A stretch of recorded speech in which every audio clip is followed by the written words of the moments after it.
Hi everyone, I'm Dana Lewis, and this is Backstory. We'll have to develop those weapons. Unless Russia comes to us and China comes to us and they all come to us and they say, let's really get smart and let's none of us develop those weapons.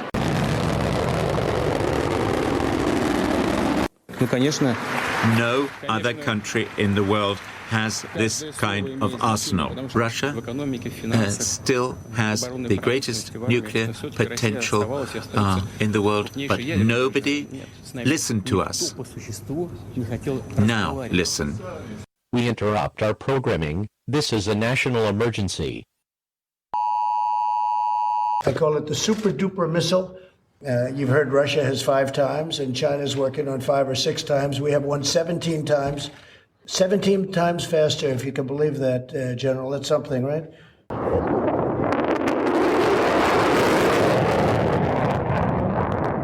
In this edition of Backstory, it is already an arms race. Nuclear. Launch buttons in the hands of world leaders, one of them Donald Trump, who doesn't even seem to understand what he's been briefed on, but boasting anyway his missile is faster than Russia or China's.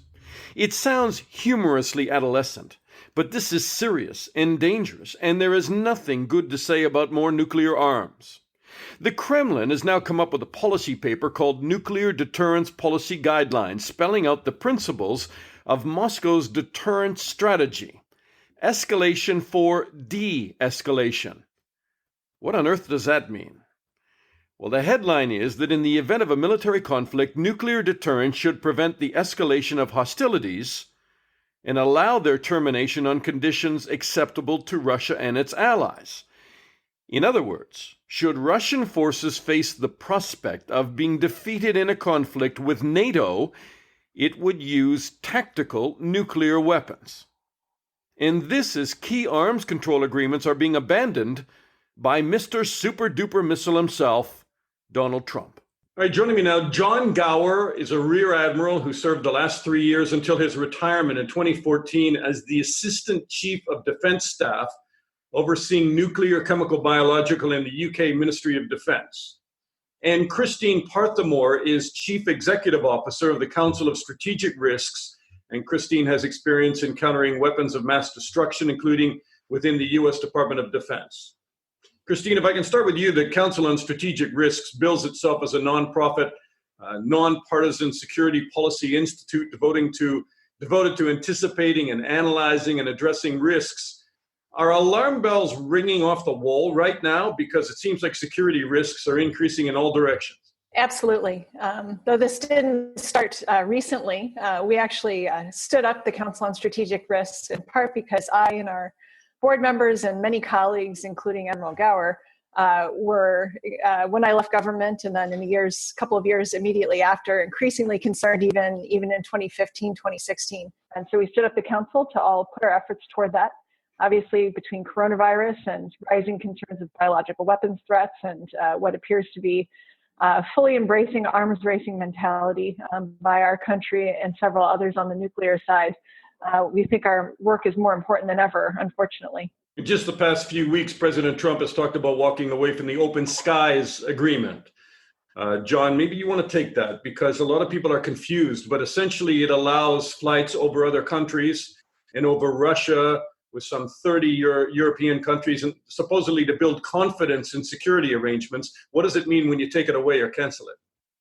Well, it's a confidence-building measure, and it's been in place. It's part of the broad range of non-nuclear security and confidence-building measures that were set up at the end, largely at the end of the Cold War, although they preceded the fall of the Berlin Wall, some of them, which were designed to reduce tension through openness. It does what it says on the can.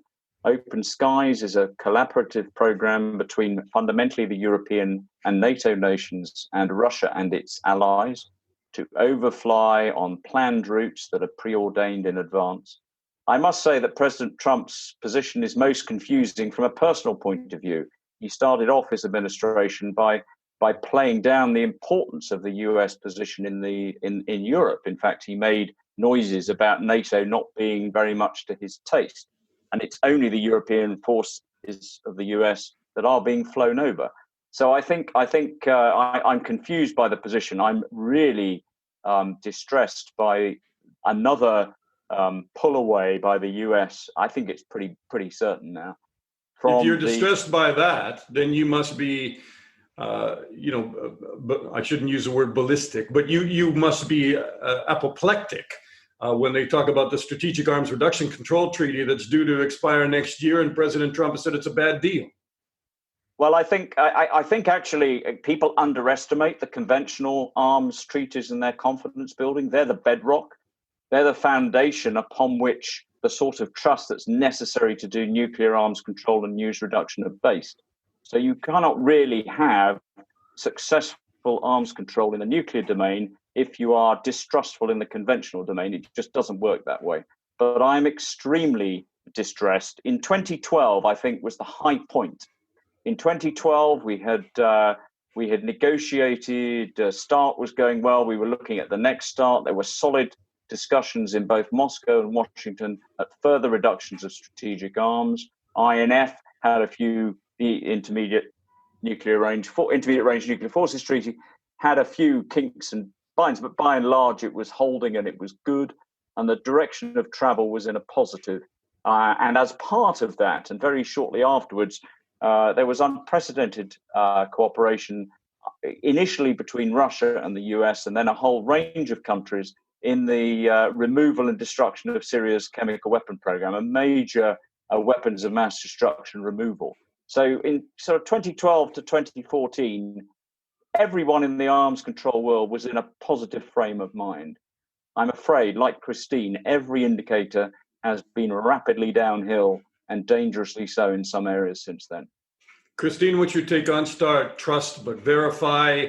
I mean, when we started arms control agreements with the Soviets, warheads were numbering 30 and 40,000 on either side. Now we're down to about 1,500 warheads, largely because of the Strategic Arms Control Reduction Treaty, START 1 and START 2. And now Trump says it's a bad deal.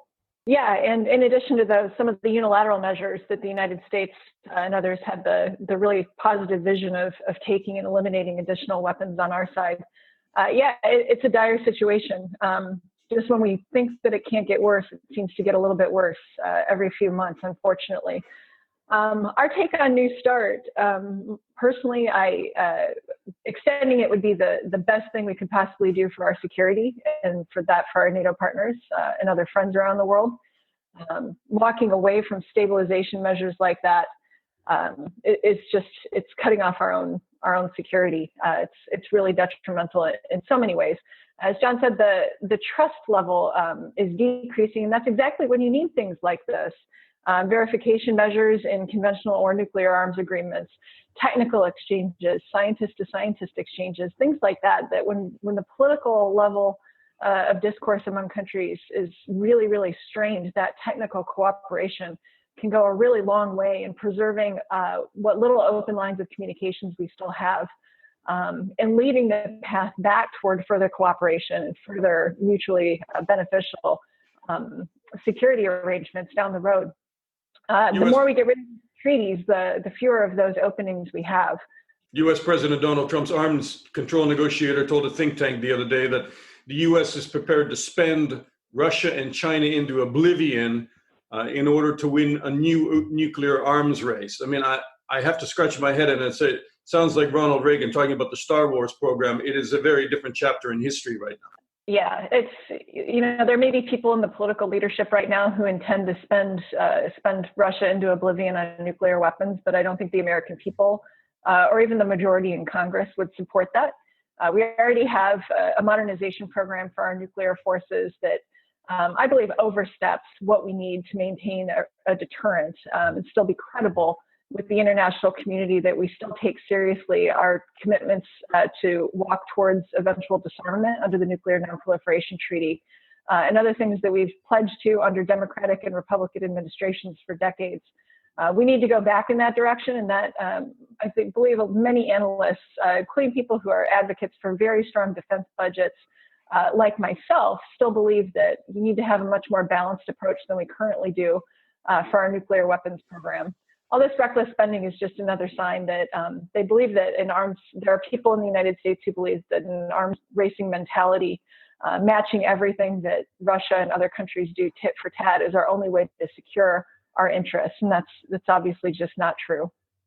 John, is there some wisdom in what the current White House is proposing? And that is, what's the point of signing an arms control agreement or an extension with Russia again, when a lot of people feel that China is becoming the real threat and that we are on the verge of a Cold War with China? I find it really difficult to find any wisdom from the White House in the last 15 months, so it's challenging in this area as well. I think, firstly, the statement that you're going to spend Russia and China into oblivion, any statement that includes oblivion is clearly not sensitive to the issues surrounding arms control and mutual existence. The whole point of deterrence and arms control is to continue mutual existence. And I think whether you're spending it or launching it, oblivion is not a word that should ever be used in relation to nuclear weapons. And I share Christine's concern about START, but I share it from a slightly different viewpoint. I've never believed, well, certainly not in the last 15 years, that strategic weapons are the risk. Strategic weapons are the sort of last ditch risk, but there's many risks before that. And the Intermediate Range Nuclear Force Treaty was far, far more important than START in terms of preventing the most likely path into a nuclear exchange.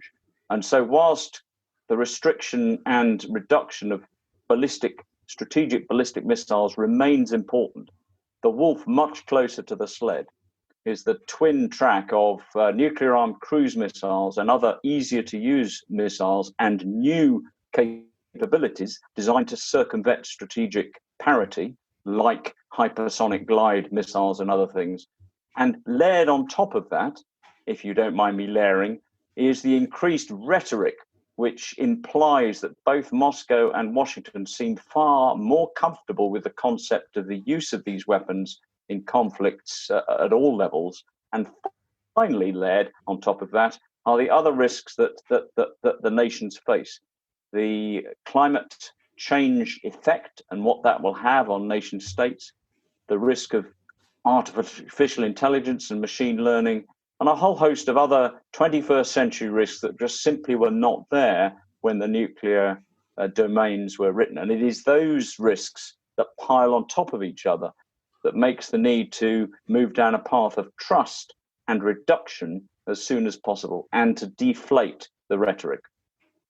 Well, in fact, you say they're weapons of a last resort, but Christine, the doctrines have changed, both within the United States and Russia, that they are not now considered a last weapon of resort, but in fact, they could be used in the contemplation of a limited nuclear exchange, correct? Sorry, can I come in, Dana, here? Because what I was saying is that strategic ballistic missiles on submarines and in silos remain the weapons of last resort. These weapons are unlikely, even in a limited exchange, to be the ones that are used. It is the weapons in dual-capable bombs, gravity bombs, dual-capable cruise missiles in submarines and perhaps ships and definitely aircraft.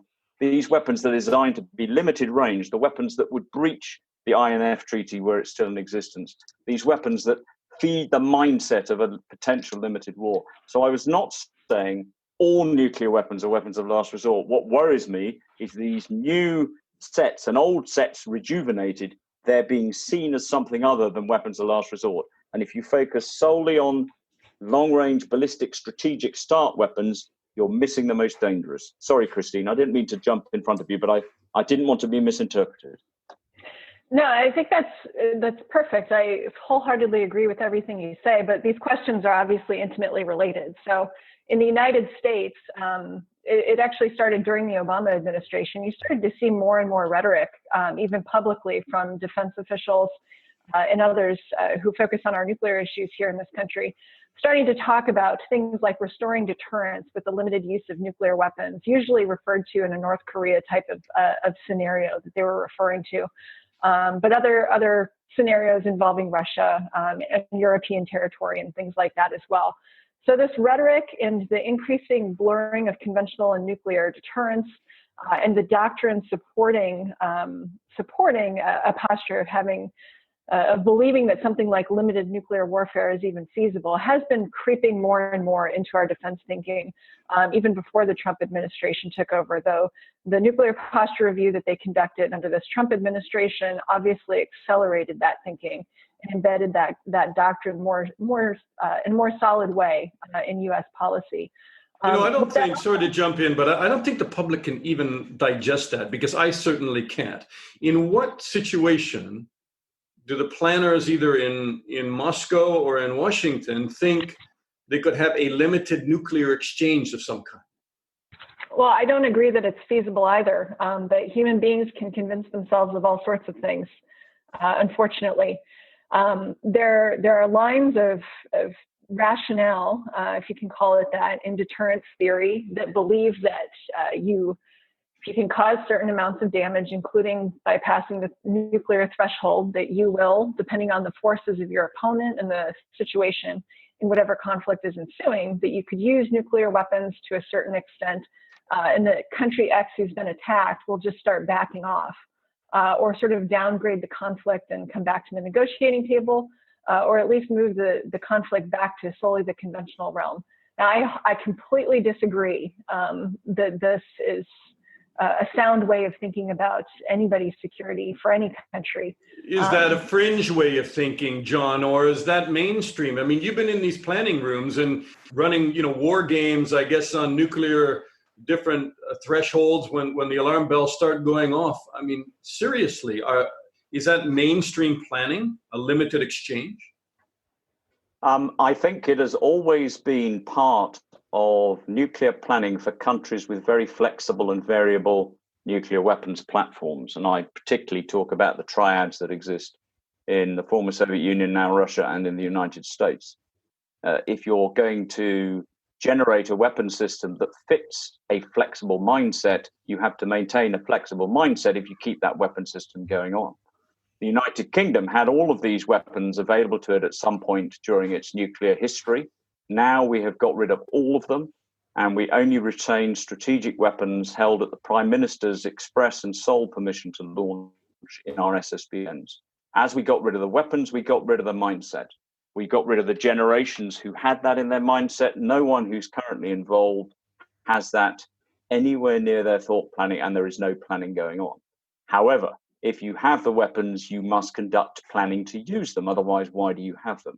So throughout your body politic, whether it is highly visible, as it is now, or lowly visible, as it was perhaps during the previous administrations, there has always been a cadre of people who must think they're going to use these weapons because they are training people to go out and do them every day. And so until you reduce the number and type of weapons, you will never remove this kind of mindset. And speaking as a European, my biggest challenge with this mindset is it is entirely feasible if you sit in Moscow or in Washington, when you talk about these limited war concepts, even in your internal discussions, essentially that's a code for fighting a nuclear war in Europe. And I think when you have the potential, when your mind has the potential and your capability has the weapons to exchange weapons that fall on neither of your homelands, that kill very few of your civilian population, let's set aside all of those in Europe, who do not directly affect your homelands, I think human nature is such that the threshold of use in those circumstances is less than that where your own homeland, your own capital, and your own lives are at risk. Christine, can I just very quickly ask you, because we're talking about all these different weapons, whether they be nuclear-equipped cruise missiles, which could be mistaken in a conventional exchange of missiles. Suddenly somebody thinks they're under nuclear attack. Trump is now bragging about a new super-duper weapon, to use his words, a hypersonic weapon of some kind. These seem like dangerous additions to the arms race. Absolutely. And this, again, circles back to what John was saying as well. Whatever our doctrine or our official declaratory policies are, what other countries see and what really shapes our attitude about how these weapons can be used both for deterrence but also potentially in conflict comes down to the types of specific capabilities that you're developing. And we're seeing just another racing mentality in this. So We had gotten rid of certain types of nuclear-armed cruise missiles, submarine-launched, for example, and had seemed to be pivoting away from air-launched nuclear-armed cruise missiles in the United States. We've pivoted back wholly in those directions, basically just saying, well, Russia's doing this, so we need to match them tit for tat, which is not a very sophisticated strategy, ultimately. You're seeing the same in hypersonics. I don't know what super duper missiles are. I don't think anybody in the world does. He may have been hinting at hypersonics, but really badly mistaking the details. Whatever the missiles are, the types and different variety of capabilities that you're building into the system, again, shapes planning and shapes how people think about these weapons in a political way. And this is where we're getting into a more and more dangerous cycle, both within our country and then with regard to Russia and China and others as well. They also, some of these new types set off different alarm bells for our potential adversaries as well. So some of the concern about China is overblown. Some of it's very, very legitimate. But we need to recognize that when we're building in additional new capabilities to US weapon systems that are publicly known to any other country, countries like China, for which having a second strike capability is really core to their nuclear doctrine, and also why they have curtailed their own programs in terms of developing a wider range of different nuclear capabilities, or really ratcheting up the numbers way, way higher than they have to date, but that they're certainly capable of. When countries like the United States start adding these new capabilities, such as hypersonics, certainly, but again, from my perspective, I think air-launched nuclear-capable cruise missiles, where, incoming to a country such as China, it would not be clear if they were conventional or nuclear until they landed. Whatever we do going forward, getting back from this, and again, it pertains to New START. New START should be kept for sure, but it's not sufficient. We have for years now needed to start working on what can future arms control agreements potentially look like that may include other countries. They may not even involve the United States. You could see different potential options being stabilizing in South Asia, for example, that might not necessarily need to involve the United States. But we need to start thinking about, from our perspective, all of us who want to curtail this behavior, we need to start developing options for future arms control arrangements that would target these especially dangerous capabilities that the United States and others have been building into their nuclear arsenals, and kind of take an approach that way. Again, similar to INF, focus on the types of weapons that are most likely to be accidentally used or misunderstood or trigger a miscalculation, or drive this sort of we can escalate and then go back mentality among our countries. Okay, so you're all ex-insiders.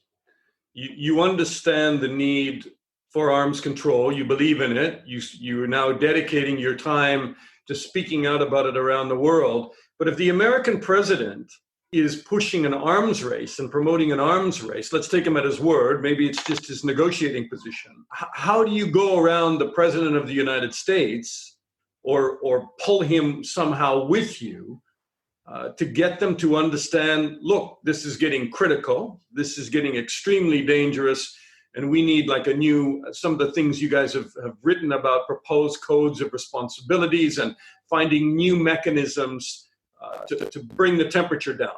You're absolutely right. I think that the rhetoric is important. Using words like super duper when you're talking about nuclear arms is just unhelpful. It belongs in kindergarten and not at the negotiating table.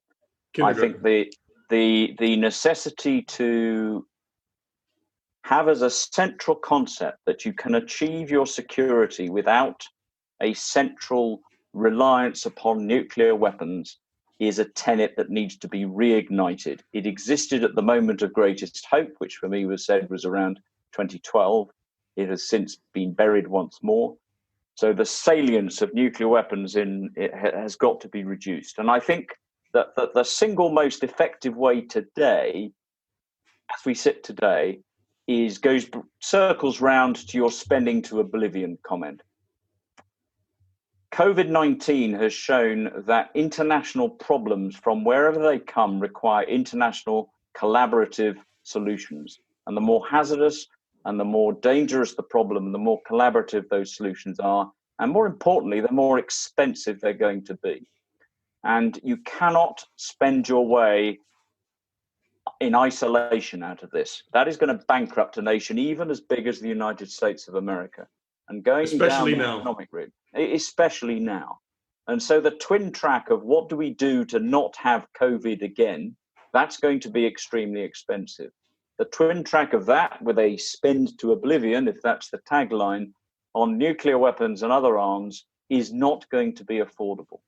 And I think one of the root causes of this is a feeling that there is a path in some way that you can spend your way to an invulnerable United States.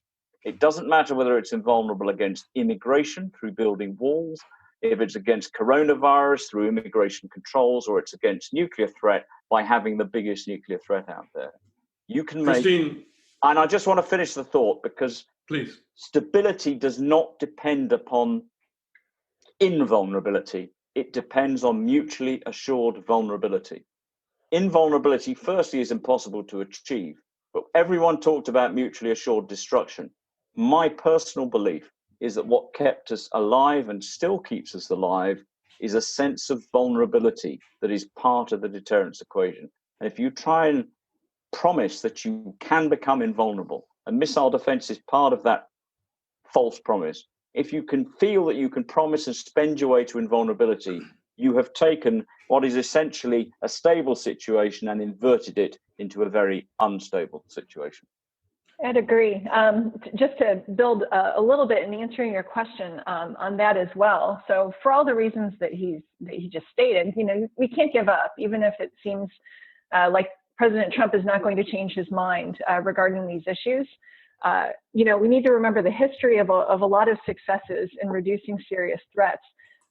The work to develop those options, even if you don't know when it's going to occur, a lot of that occurs before it's politically feasible to actually execute those things. So with the Intermediate Range Nuclear Forces Treaty, there are technical experts in our national labs and elsewhere who are developing what became those options.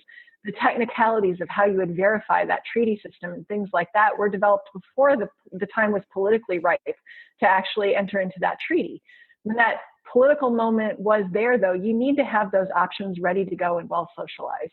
And I think that it's really important. It may be up to us for right now in civil society to do that on the nuclear arms control issues, but we need to keep those wheels turning and really flesh out what options would, if new political leadership comes in or President Trump were to change his mind if he's reelected, you need to have those options ready to go and well understood, the verification elements and technicalities sort of thought through already to make those things, it brings them to life and makes them feasible. We saw the same thing with Syria on the chemical weapons elimination work. In the Defense Department, that time it was within government and working with our UK counterparts and so many others. We were all thinking through different contingency options before there was any political opportunity to remove those weapons. When the diplomats were able to sort of reach a breakthrough and create that political opportunity, we had already, in many of our countries and working with the OPCW, we had already worked out, in different scenarios, what would we physically do to move the stuff and get it out of the country and get it destroyed in a treaty compliant manner. And that took years of work of pre-planning when there was no political chance whatsoever that it was going to actually be used. But then that was ready to roll as soon as that political moment came along. I think that is a very good point. And the very mercurial nature of the Trump presidency might throw up an opportunity that no one has foreseen. When he gets the bill out of the congressional assessment of what went right and what went wrong, the internal one that we probably won't get to read during coronavirus 19, when that cost hits the Regency desk, it is entirely possible that a bunch of planets will align and he will ask the question, well, where do I save money? And it would be remiss of us. We would be asleep at the wheel, even though we're now no longer in government, if we didn't have a series of workable options that we'd work through with international partners that are meaningful and effective and doable, that we could pass through the chains of government and say, look, we know you haven't been looking at this as your front burner, but here's some ideas. So that's why Christine and I and CSR and other organizations continue to work this, even though at the moment sometimes it feels like we're whistling up a very tall tree. John Gower, a former Rear Admiral with the Ministry of Defense in the United Kingdom, and Christine Parthemore, currently with the Council on Strategic Risks. Thank you both so much for your input. Thanks, Dana. Thanks for having us. And before we say goodbye, when you tally up the tremendous economic burden of COVID-19 on economies, think about this. A collective $72.9 billion was spent on nuclear weapons by the world's nuclear-armed nations in 2019. And the Congressional Budget Office has projected the U.S. nuclear forces budget will cost $494 billion between now and 2028. That's almost $50 billion a year on nuclear forces. That's Backstory. I'm Dana Lewis. Please listen to our other episodes, and if you like, subscribe and share. Bye for now.